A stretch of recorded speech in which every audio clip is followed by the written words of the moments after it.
اسعد الله اوقاتكم اصدقائي، كيف حالكم متابعين قناه فيوتشر كوين؟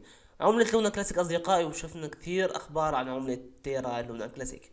وطبعا شفنا انه ارتفاع البيتكوين الى 21,000 دولار، وهذا الارتفاع ما تاثرت فيه عملة تيرا لونا كلاسيك. من الفيديو اصدقائي راح اتكلم عن بمب قادم على عملة تيرا لونا كلاسيك بنسبة 40% خلال الساعات القليلة القادمة. قبل ما نبلش الفيديو اصدقائي بتمنى تضغط على زر اللايك وتشترك بالقناة، تفعل زر الجرس حتى يوصلك كل جديد في عالم العملات المشفرة. لا تنسى انضم لقناتنا على التليجرام، الرابط موجود اسفل الفيديو والرابط موجود في بانر القناة، ورقم التواصل على الواتساب كمان موجود اسفل الفيديو.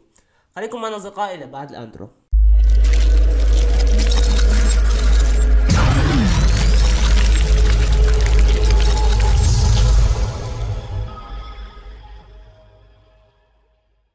طبعا اصدقائي مثل ما بنعرف عالم العملات المشفرة او تحليل العملات المشفرة بينتمي بنسبة كبيرة الى تحليل النماذج. حاليا عندي نموذج ايجابي جدا على عملة تيرا لونا كلاسيك على فريم من 4 ساعات وفريم الواحد يوم.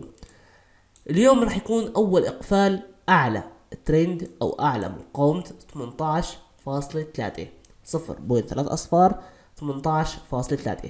هاي مقاومة عنيدة. كل مرة نطلع بعملة تيرا لونا كلاسيك الى مناطق تقريبا ال 0.3 اصفار 19، وبعدها بنرجع مرة تانية لمناطق 16 مرة تانية.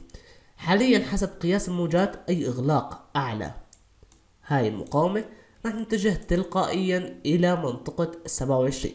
فانا من المنطقة الحالية لعملة تيرا لونا كلاسيك بقدر اربح تقريبا 51% لعند الموجة الثالثة، لكن لحتى اوصل للموجة الثالثة بحتاج عدة موجات.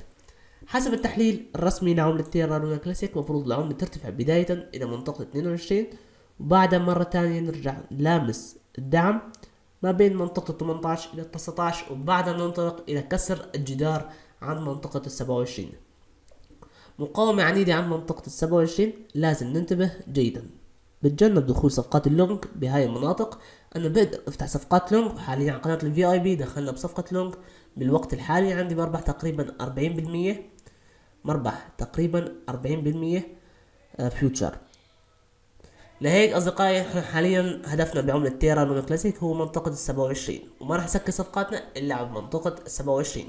هذا بامب بنسبة 50% او 40%. انت كمضارب صعب جدا تحصل ربح تقريبا 50%، واذا بتشتغل فيوتشر فهذا الربح تقريبا 1000%. من الصعب انه تحصل يوميا على هيك ربح. اليوم اصدقائي رح نعمل كورسات على قناة العامة لتعليم طريقة اكتشاف البمبات.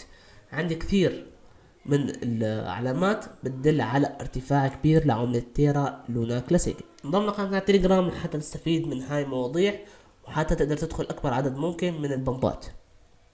شو بالنسبة لحرق عملة تيرا لونا كلاسيك باقي تقريبا شهر و17 يوم حتى يتم حرق عملة تيرا لونا كلاسيك. مثل ما بنعرف انه ضريبة الحرق على عملة تيرا لونا كلاسيك هي 0.1%، لكن 50% من هاي الرسوم راح يتم حرقها فقط. يعني ما راح يتم حرق كافة الرسوم مثل المرة السابقة او المرات السابقة. راح يتم حرق 50% فقط من الرسوم، وال50% الثانية رايحة لتطوير عملة تيرا لونا كلاسيك وشبكة تيرا لونا.